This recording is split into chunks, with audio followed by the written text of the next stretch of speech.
and everyone was just, Okay, go. everyone was just seeing me lip sync. So I was just saying a little bit about my business, the Nutrition Mechanic, based here out of Boulder, Colorado. And I have two colleagues on the team. Kristen Foreman is also here in Boulder and works with me, my right hand woman dietitian, but we're sport dietitians and we work with endurance athletes, ultra runners, marathon, triathlon, you name it, from all over the country. And our job is really to look at your health and nutrition and really work to optimize in line with your goals, of course, but to support whatever your athletic pursuits are.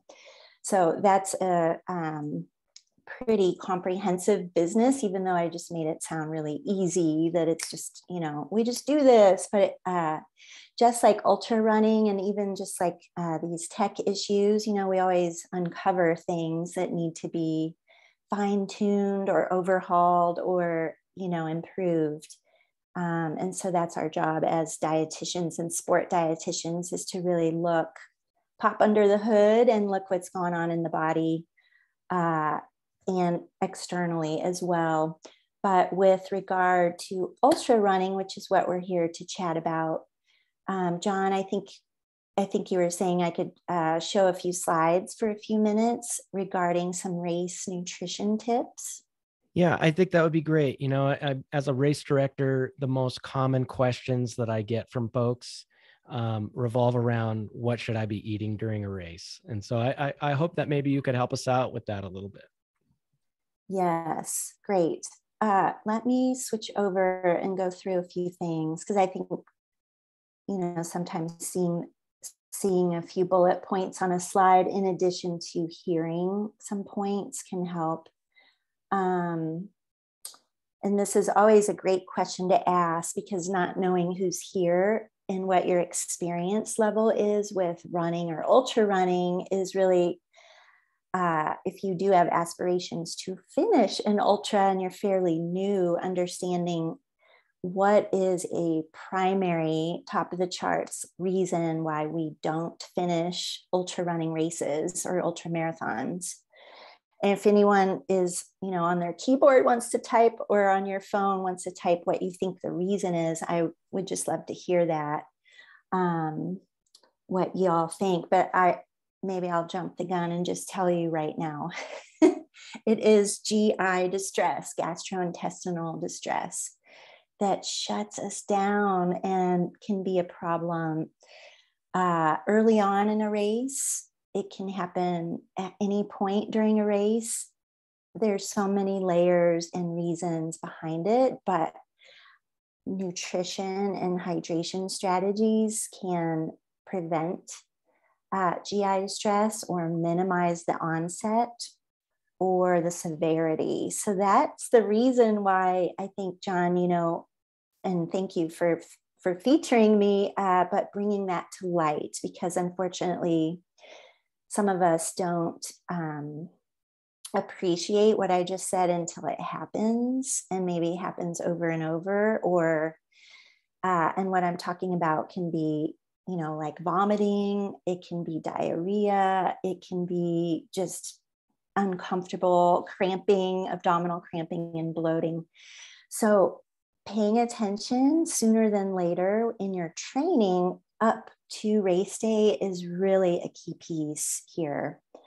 And so as much as we might want just the race day tips, I have to also just say, if you're not doing one of John's races here in May or June and you have a little bit more time, but even if it is May or June, you still have some time to really start honing in on your nutrition strategy so that this GI monster does not bite you or cause a miserable outcome. I've felt it personally. I've had a lot of runners as well. It's just a common thing in ultra running.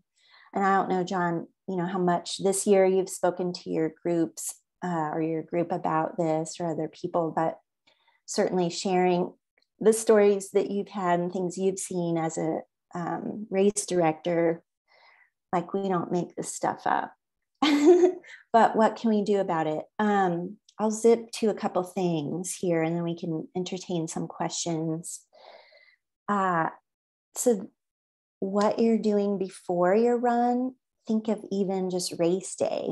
So if you're traveling, and I'll use, some of John's races as an example. I mean, they can be, quite a drive from where you might live, or you just might be out of your normal environment and not have access to your normal foods. So thinking about what it is you're going to fuel with before your run even starts. And I'm not even talking about day before, but that's obviously a piece here, or a couple days before. It takes up to about 72 hours for food to completely leave the body. So what you ate a couple days ago could be a problem today if you're, running hard, running in the mountains, running on a hot day, or just it was funky food and didn't settle well. So this just a quick reminder to start, now sooner than later, is practicing things that will work for you those first few hours of your run, because that sets a stage, right? So what it looks like before you run, what it looks like food wise. I mean, some of us have iron tough stomachs and we can handle a lot. Some of us need to eat a little lighter.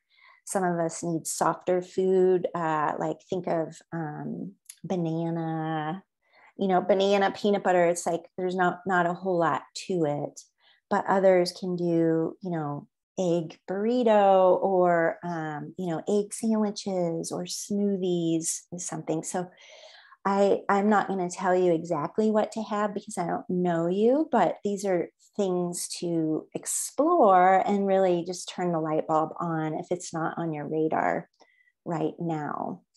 I will say one tip here that I always vote for is including some protein.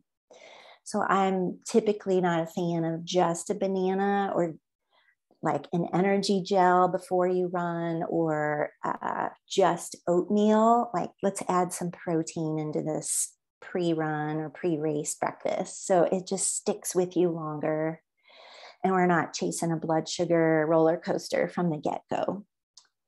So, okay, but let's talk a little bit about what we're eating during our runs. So again, thinking of what your goals are for the race to finish, hopefully, and have a fun time, let's figure out the things that will be in your toolbox food-wise. And there's really no time like now to start that if you're newer, especially to ultra running, or you have had serious GI issues in the past. Don't wait too long to figure this stuff out. So I am just a big fan, as many other sport dietitians are who work with ultra runners, like experiment with different textures, solid food. There's some examples there on the left side of the screen. And this is during a run. Now, obviously, depending on your pace or the intensity at which you're running, that will affect what your stomach may tolerate. So if you just think of maybe eating half pizza while you're trying to run a good clip, maybe on a flatter, less technical part of the course, that may or may not work for you. If your heart rate is pretty high, so maybe you are working harder, blood flow is distributed more out to the working muscles, right, to keep oxygen and nutrients to those working muscles. So the stomach becomes less of a priority. So if you're shoving a bunch of food in at one time and it's heavy, dense food, it may not bode so well. So these are things to be thinking about. Again, I can't tell you like exactly these are the foods that are going to work for everyone, because I don't think there has been, that discovery. It's really that individual exploration.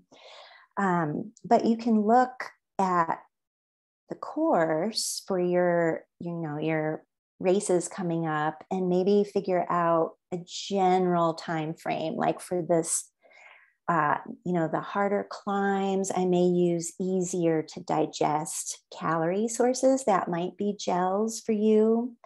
There are a ton of gels out there. They're not all the same. They are different in their carbohydrate makeup, their flavors, obviously, the texture, there's a lot of nuances. But just think of like that softer, chewier type, like the energy chews, or maybe it's a liquid source of calories. That might work better when you're doing hard climbs, or your heart rate's higher, versus like the solid food that may be for times when, if you're at the aid station, taking a few minutes to chill out, that sort of time frame. So we can work out, as much nitty gritty as we want in terms of this section of the course. These kinds of foods may work best, but in your training, right, these are the things to start thinking about. And as you mimic perhaps some of the climbs that you'll see at the race, you can test out these things. And I will add here, and then John, you can pause me. I have more and I can go on for a long time because I'm passionate about this. Yeah. But I was going to say, not only do we practice different stuff, right? And there's not one magical food, but practicing in different scenarios, meaning colder day, hotter day. If we know your race is in June and it's a 50 miler or a 24-hour race, these could be very different weather situations, from early morning to late at night. How does your taste preference change throughout the course of that time frame? And if it's cold or it's hot, you may not want a gooey chocolate bar when it's 90 degrees, or chicken broth when it's 90 degrees, right? So we just have to layer in these factors, in addition to how your individual gut tolerance may be. So I feel like it's building your own checklist, this self-discovery of your fueling strategies. And if you're nerdy enough like me, where you actually write this stuff down, aside from like, I just ran 20 miles and I had this much vert and all this stuff, like, well, what did you eat beforehand, drink, and how did it go fueling wise? Because that stuff, as you build into race day, can be excellent info for building your race day plan A. So I think as much info gathering and trial you can do, and noting like that actually didn't settle well, details like I was burping all the time, or there's no way I can chew this kind of bar. Like all that info is so great. I'd love to add a note about hydration, if that's okay, John, before we go ahead. Yeah. chat a little bit more. And then maybe we also just talking like amounts of like how much calorie and carb. I had a quick note in here for menstrual cycle, postmenopause. It's just a quick note for women runners, just paying attention to how your menstrual cycle is potentially affecting your fatigue, flavor preferences, sweat, needs for extra sodium. This could be a whole other hour talk. So if there's any questions or specifics that any of the women runners or those who have periods or anyone in menopause years, there are some nuances there that we can discuss, or you can reach out to me separately. Okay, even though I was talking about food and calorie, or I actually didn't talk about calories, but I was talking about kinds of foods. I would be a dork if I didn't mention fluids. And so it's very neglected. And I just want to say, I have like my worry hat on when I talk about fluids, because it's like the thing that we don't think about until it's too late, especially for us newer runners, or maybe like we're only a few years into ultra running.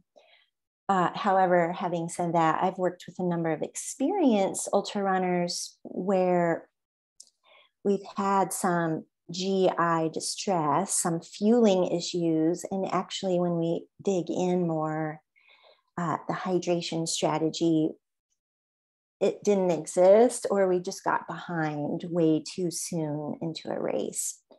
So the couple points about fluids and hydration is, especially for any of you who feel like you are heavy sweaters, or maybe you feel like you're a salty sweater, you have a lot of the, salty white residue on skin after runs.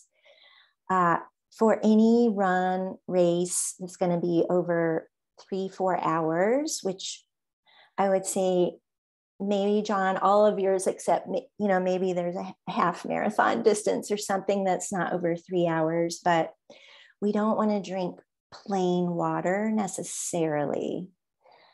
We can get into a lot of trouble just doing plain water. So we want to make sure we've got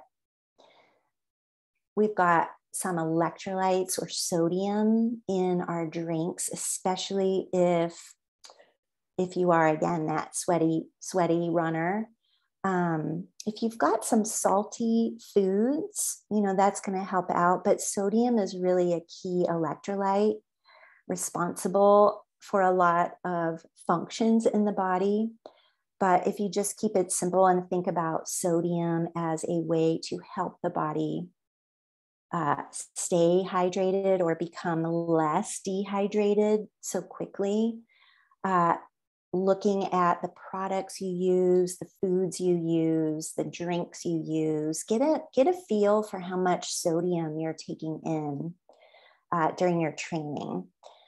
That's something we can fine tune if you're having struggles and you're just like, I don't know if I need more or less, what's going on.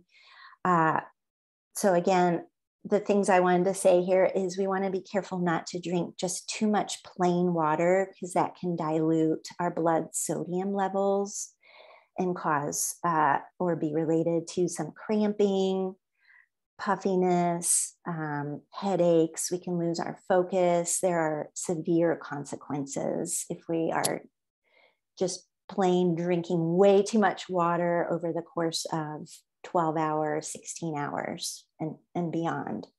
So how much to drink, again, that's going to vary based on your fluid losses from sweat. So as much as I'd love to give a prescription, this is also another thing that can be annoying for us as runners. Like, how much should I drink? But there really shouldn't be an answer given to you that's a set number. Like, always drink 16 ounces per hour. That can be problematic because we can be over or under drinking. So I encourage everyone, if you still have, a month, 2 months, 3 months before your next race or your bigger race of the season, doing some note taking, for your long runs, how much fluid did you go through? We can get another layer here and figure out how much, like, what is your sweat rate? Because do you know if you're a heavy sweater or are you one that doesn't sweat too much? And then we also want to be careful of not drinking too much and diluting blood sodium levels. There's so much here. Again, I think hydration could be a whole hour talk. I'm just wanting to bring these tips or points to the forefront, and then we can certainly take some questions and delve in wherever there's interest. I guess the last thing I'd add here, I always think of one last thing, so there might be 4 last things, but how much to drink.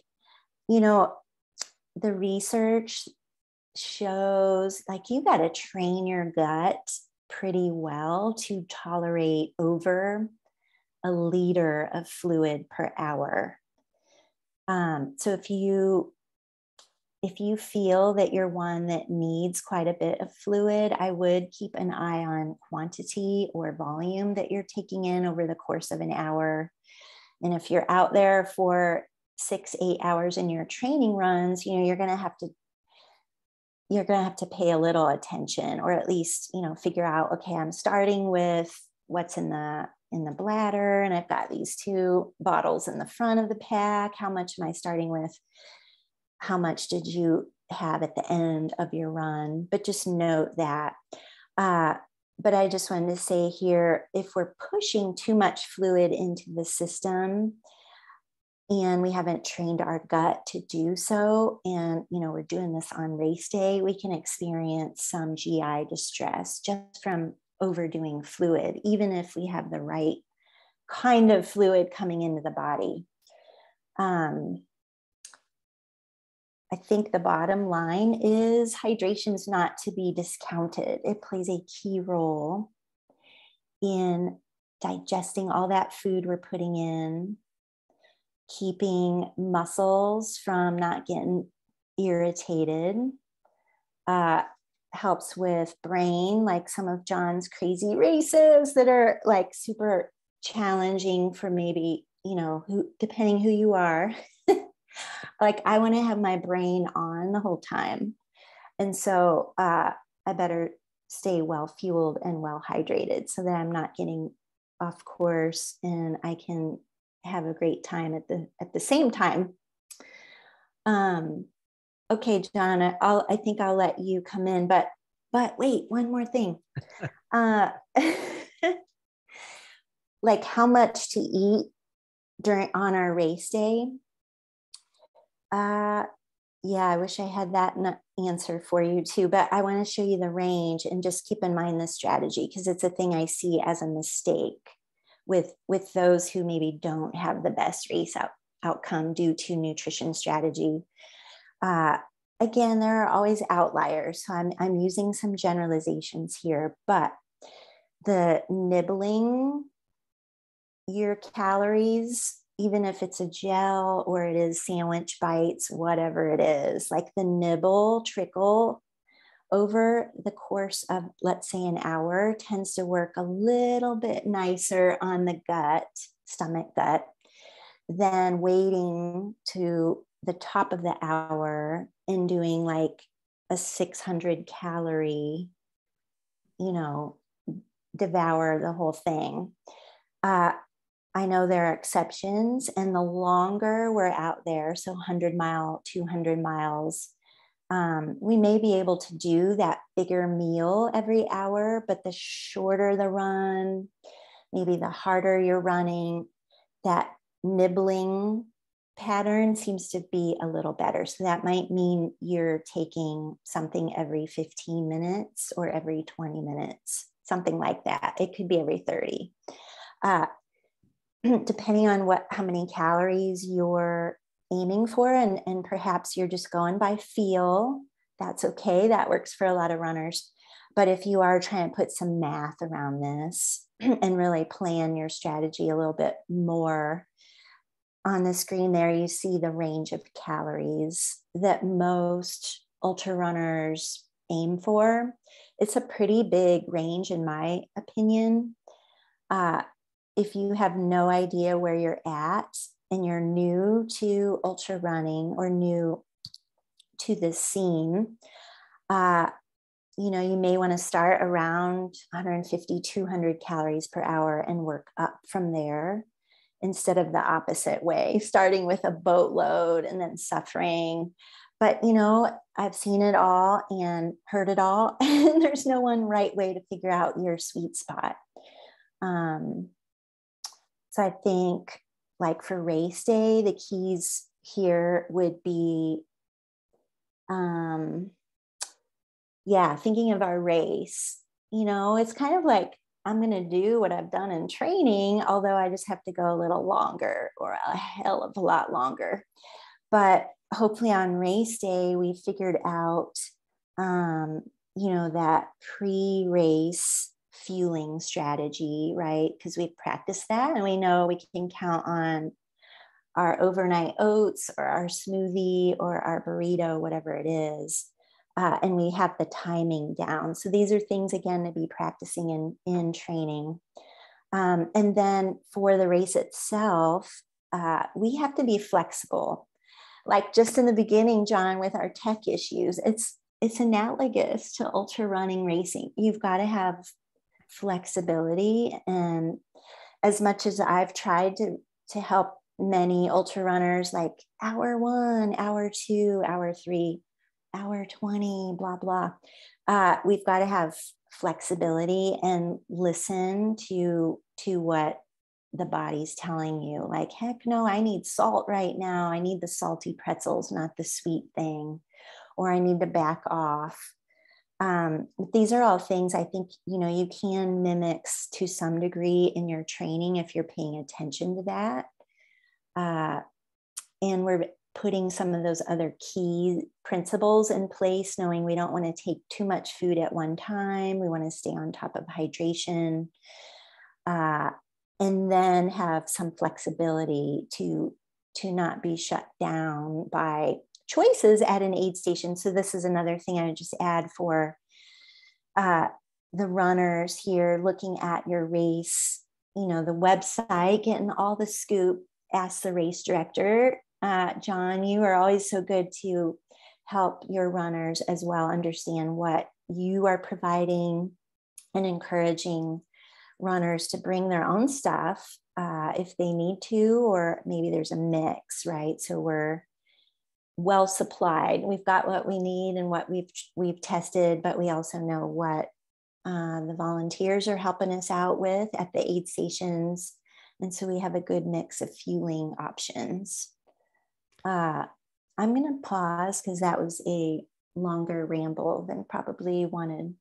No, that was great. And anybody who's watched my stuff knows that technical difficulties is par for the course. Every time I think I've got it figured out, something happens. And I think that is something that I stress to all ultra runners is that, a lot of what you have stated here tonight are things that, you've seen my nutrition talk in the We Belong series. It's not much different. Every time we get nutrition figured out for ourselves, your body goes and decides that, no, that's not going to work anymore. And it might change. Yeah. This is a good opportunity for anybody to ask some questions. Dina, I know you got to go soon. I want folks to ask any questions of you before you head out. And I'm actually going to hang on a little bit longer and just go over a few of my slides from the talk that you've seen once before, Dina, just to hit on a couple of things that you mentioned in your talk this evening, just to hit on them again, because I think they really are some good things to make sure that people take away. Kim, I can hang out for a bit for sure. Okay. Yeah. Kim wants to know, of course, Kim would want to know this, the answer to this question. What specific foods would you like to see race directors add to their ultra marathon aid station menu? Yeah, that's a good one, Kim. I think I have to be mindful of budget, right? Because I'm like, ooh, avocados would be amazing. My menu is long. Yeah, well, I think it's bringing in more of the whole food option. So it's not that I'm saying no candy for you. It's just like, I think serving more of those like savory mixed meal type things, whether that is sandwiches or paninis or pierogies or burrito, which I think, most ultra races have, but sometimes it's not as common, or this might be 1 or 2 aid stations. So I think the whole food focus would be nice. I love the fresh fruits and avocado, that kind of stuff too.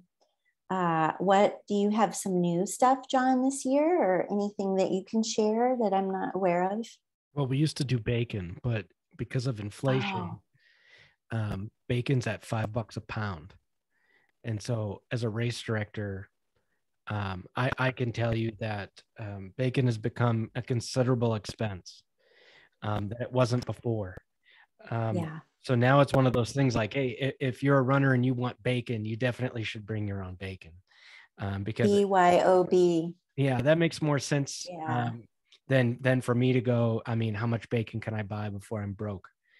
Yeah. But we do a lot of wraps, different kinds of, we buy tortilla wraps at Costco, and then it almost becomes like a competition for our volunteers. How many different things can you make with a wrap? And so it's not just PB&J, it's peanut butter, banana, Nutella, it's avocado, hummus wraps. And sometimes I've started to see people just eliminate the wrap altogether, and they're wrapping up pickles with sliced turkey. Or they're Yes. wrapping up avocado with sliced turkey. And so it's almost like a Top Chef competition, like that show where they get a basket of food, and it's like, let's see what you guys can make up for these runners. But that ends up being probably the biggest place that our whole food comes from, besides fruit. We have a lot of fruit, but it really like, here's the ingredients. What can you make out of this? And it's interesting to see what people come up to. That's great. Yeah.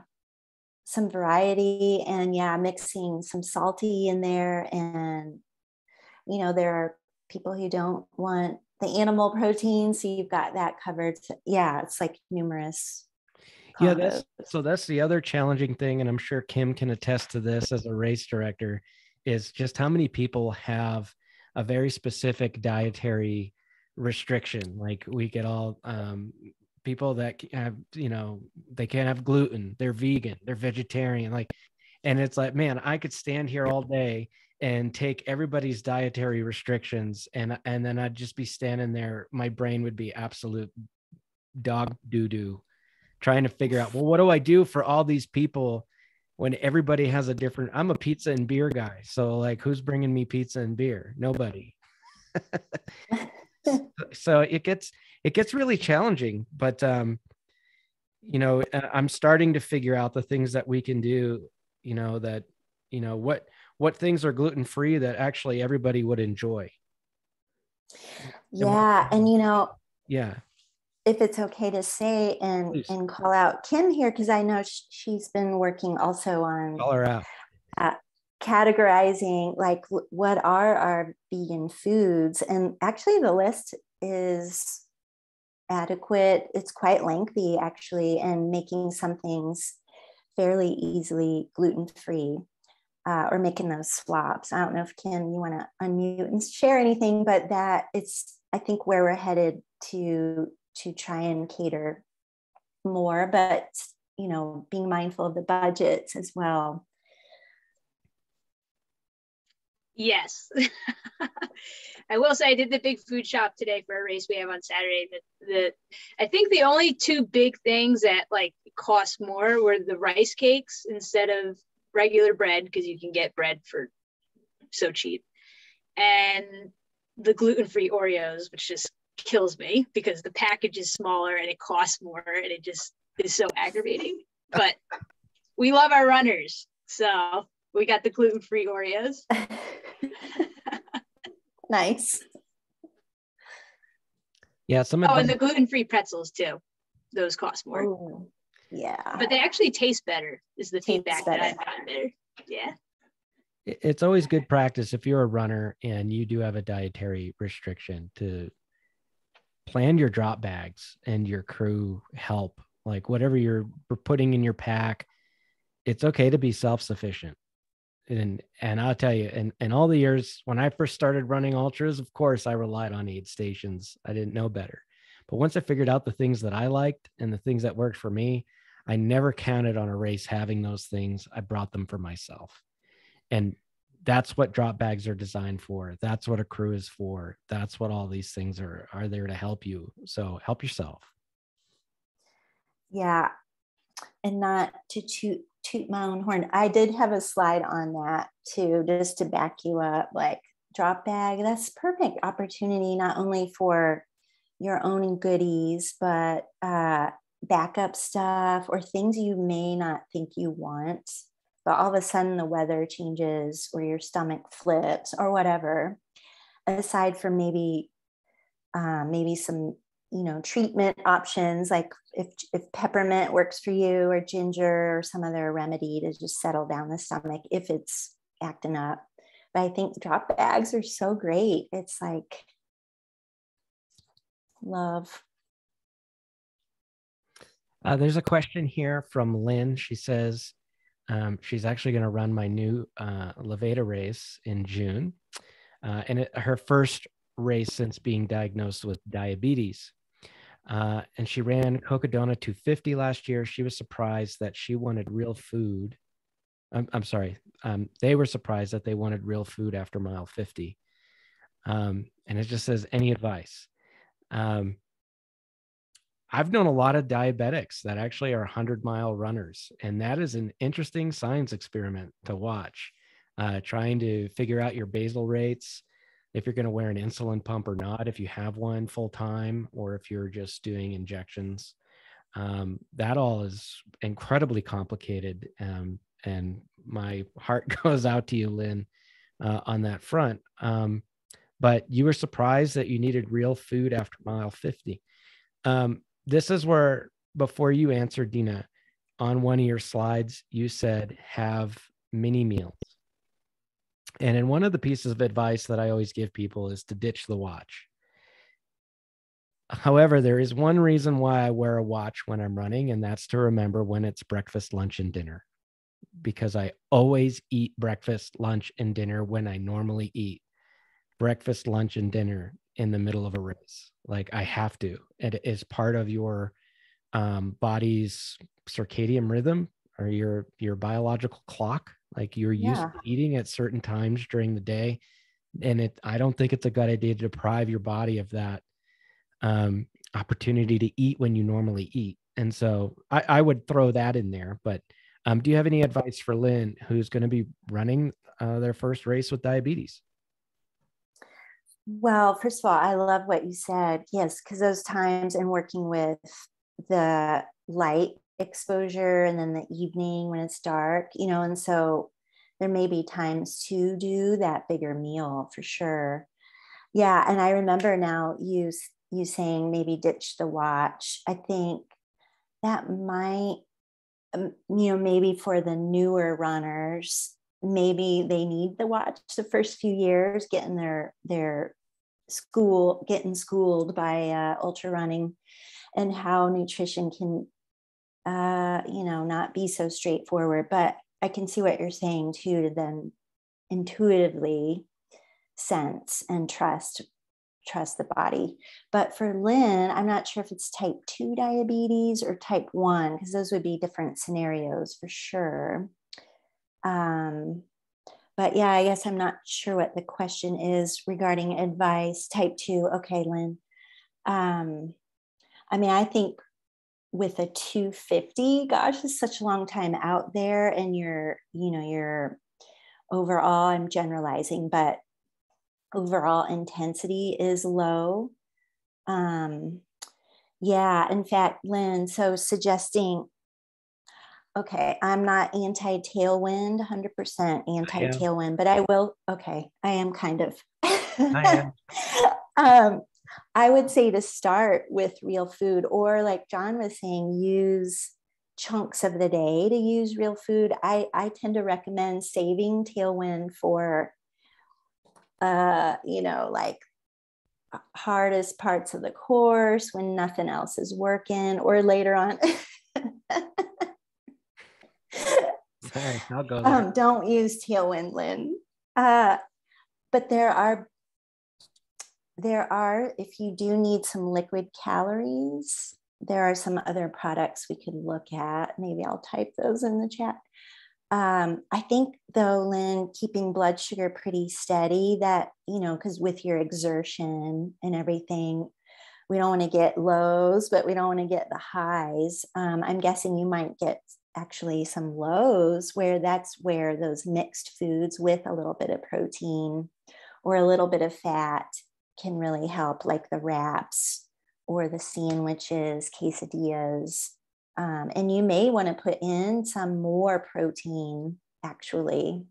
So, I mean, if you eat, way too many lows, definitely. So I would bump up some protein, actually.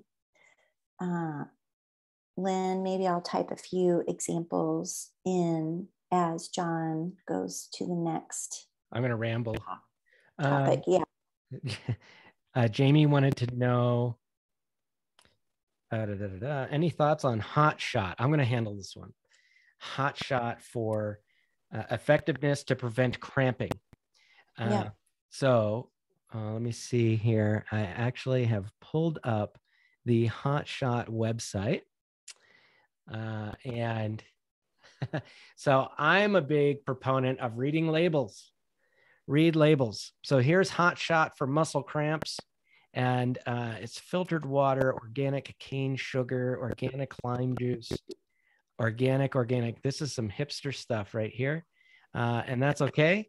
But what I want to take a look at here is it says that in the 1.7 fluid ounces, which is a serving, you get 40 grams of salt, 40 grams of sodium. Well, 40 grams of sodium is 40,000 milligrams of sodium, of which 2,300 is our daily value. If you're is that a typo? It must. It has to be a typo. There's no way. 40,000. Oh my God! You would just be drinking straight up salt. Oh no, that's a major goof. So yeah, this has got to be milligrams. But I'm gonna stop sharing my screen here, because the next thing I always say is there's pickle juice. You can get some table salt and sprinkle it on a slice of watermelon.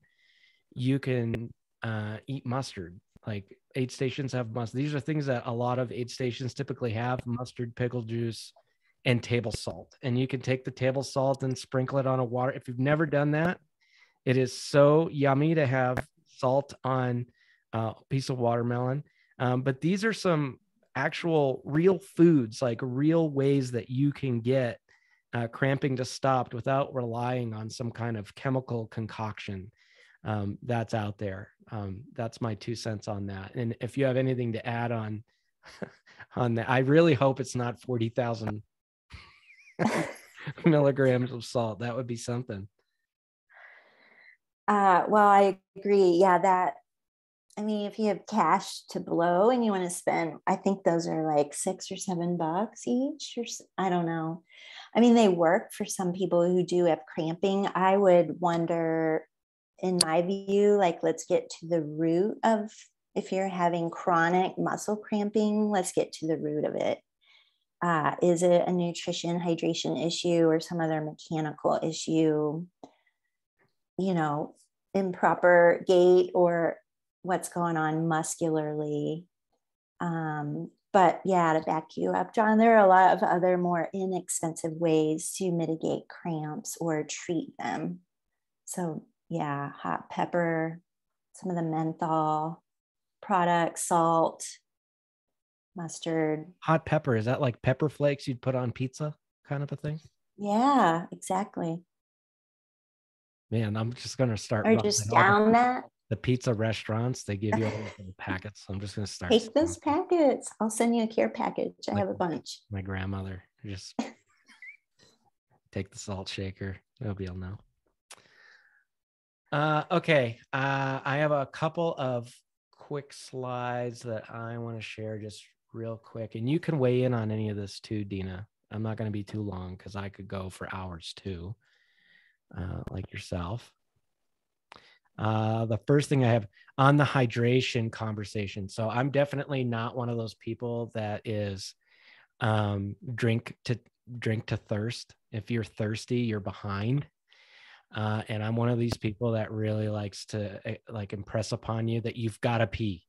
You have to pee during an ultra, and it's so important to pee so that you can take a look at what's coming out, because what's coming out, the color of your urine is going to tell you a lot about what's going on with you. And so this is actually a sign that they have at Western States 100.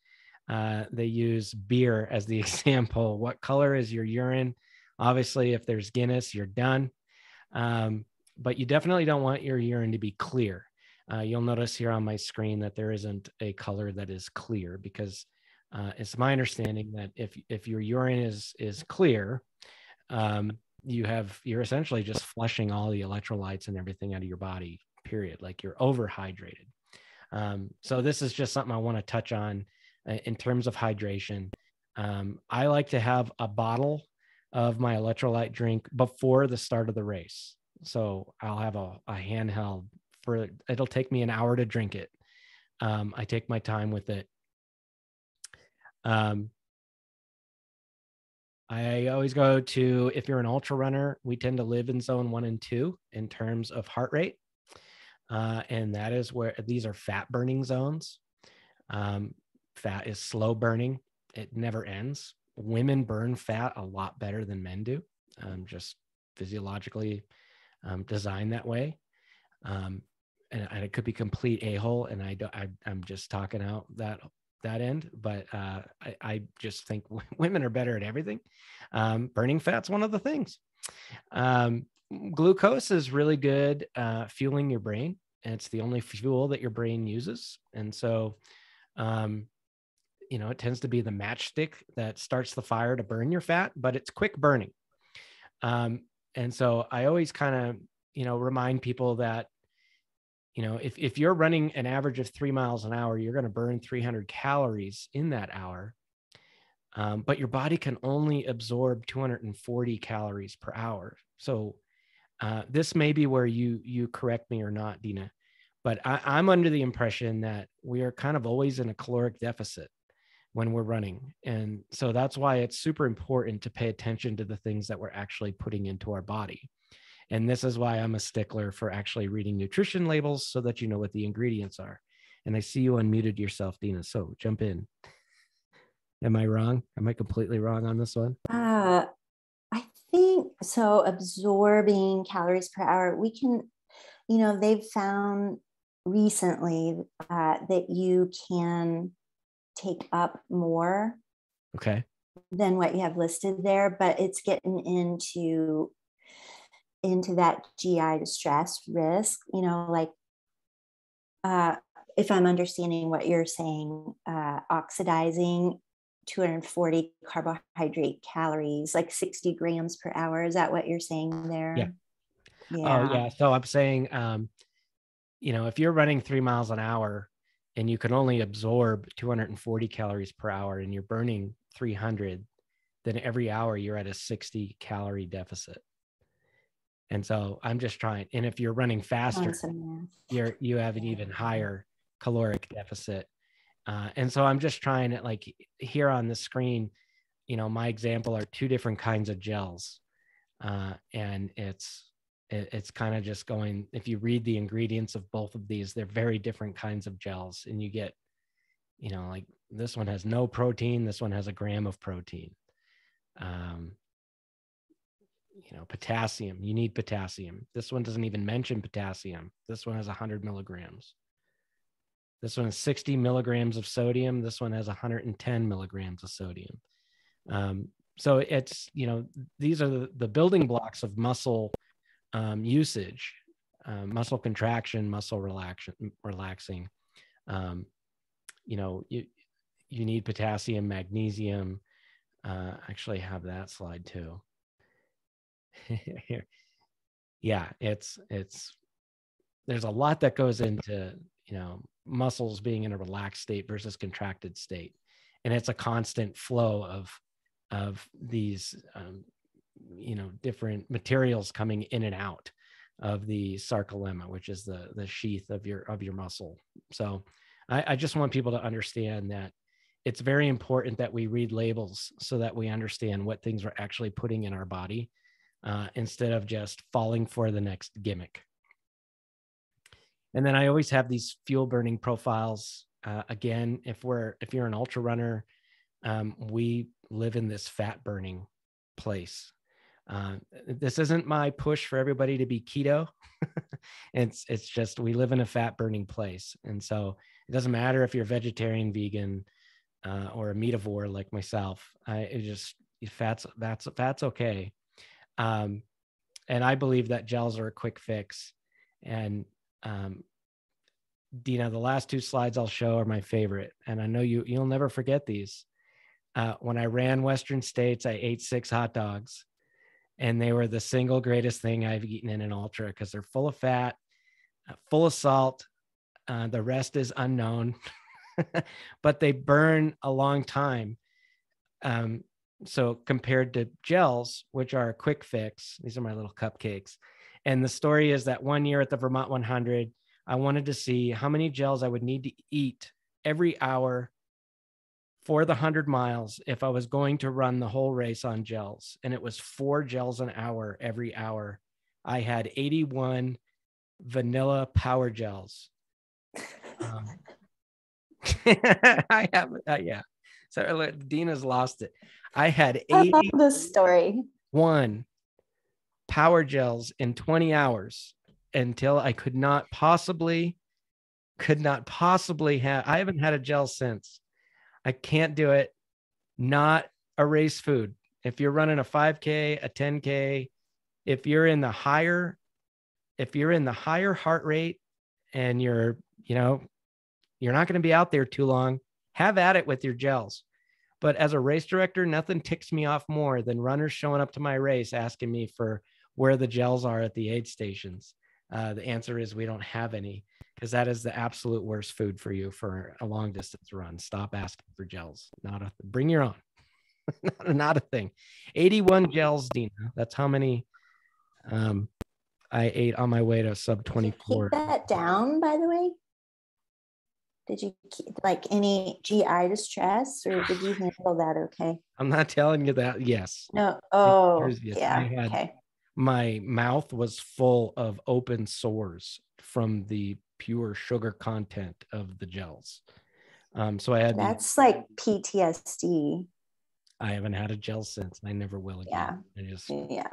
Yeah. 81. I mean, a lot extreme, but you. This guy Chuck wants to know, beer helps me pee. Any suggestions on what is the best beer for fueling? Well, Guinness is what I would rank. For real? Well, I mean, there's a little bit of B vitamin and stuff, but I did not say that out loud. Re-record that section, because it's not the banquet beer. It's not Montucky cold snacks. The thicker, the better. That's what I'm hearing. If it's mud. I actually don't have a beer recommendation, but that's a great question, Chuck. Thank you. Appreciate that. I will research. I'm going to go with 90 Shilling Odell's. Yeah, maybe pick the one you like. Princess Yum Yum. Any other questions? Thank you so much, Dina. I appreciate you coming on. I see Kristen here. She's thank you, Kristen, for joining us as well. Yeah. And she's waving hi. And thank you, Kim, also. Kim, a race director from New Jersey who uses Dina's services as well. It's great to have the fan club. Bottom line, like your slide showed, Dina, it is an eating and drinking competition first. I borrowed that from you.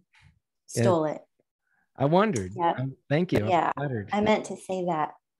I'm flattered.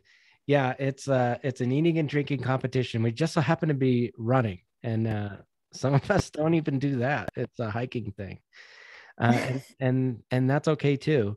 But at the end of the day, I think the big thing to stress, Dina, is that people need to, through their training, and I always try to stress those weekend long runs that everybody does.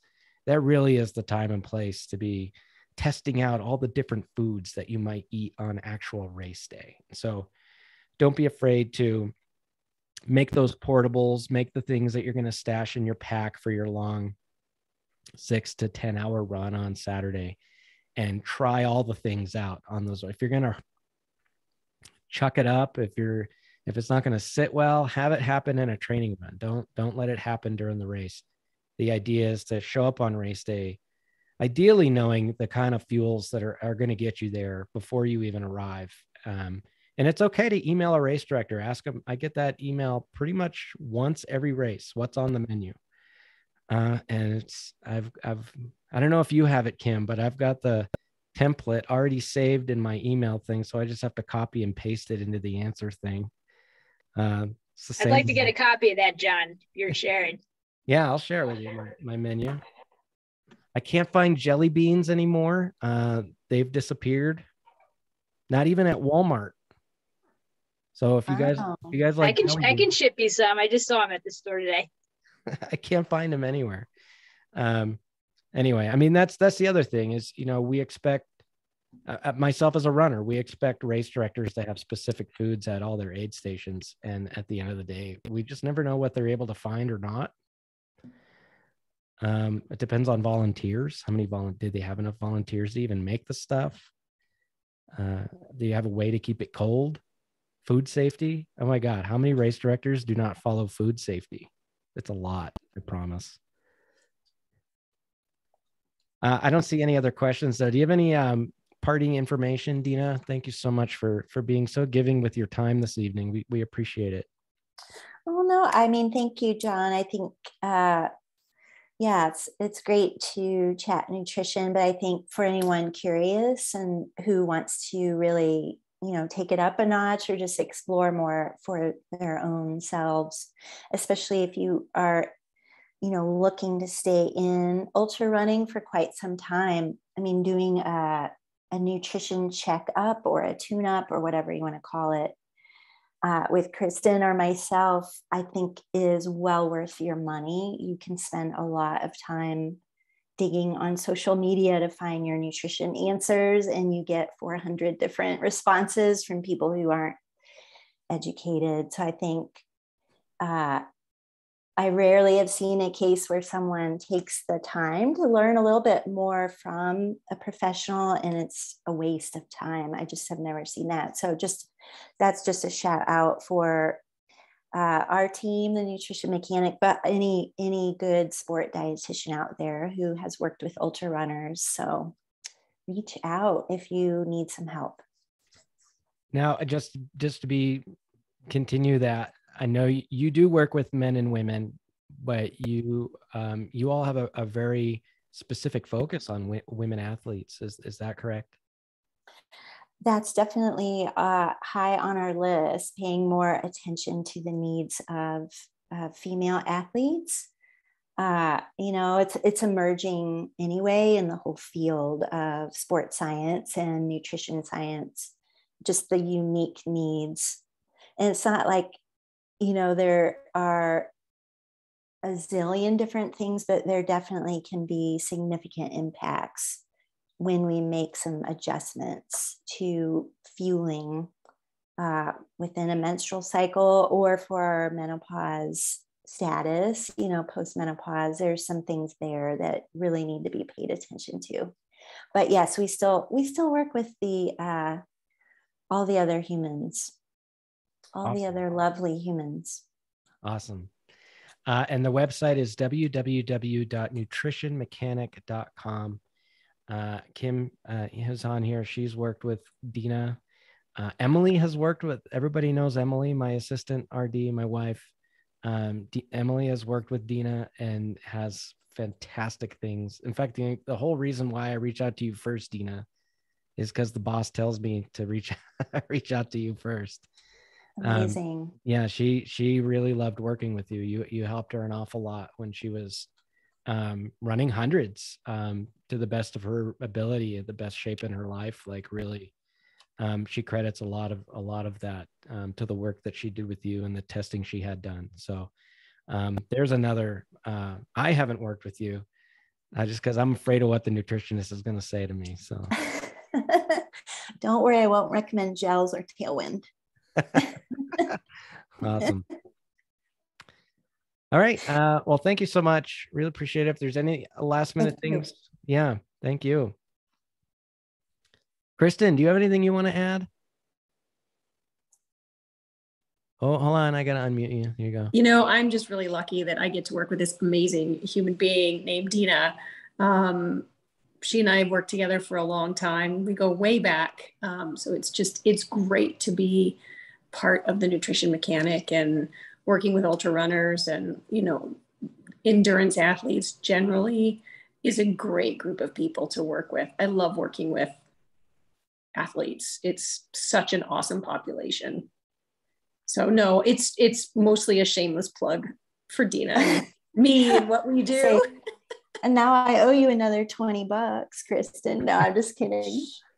But I do have to laugh, John, with your comment about Tailwind. I was sitting here in the background going, yeah. Oh, that's another thing. So one last thing, Dina. One more last thing.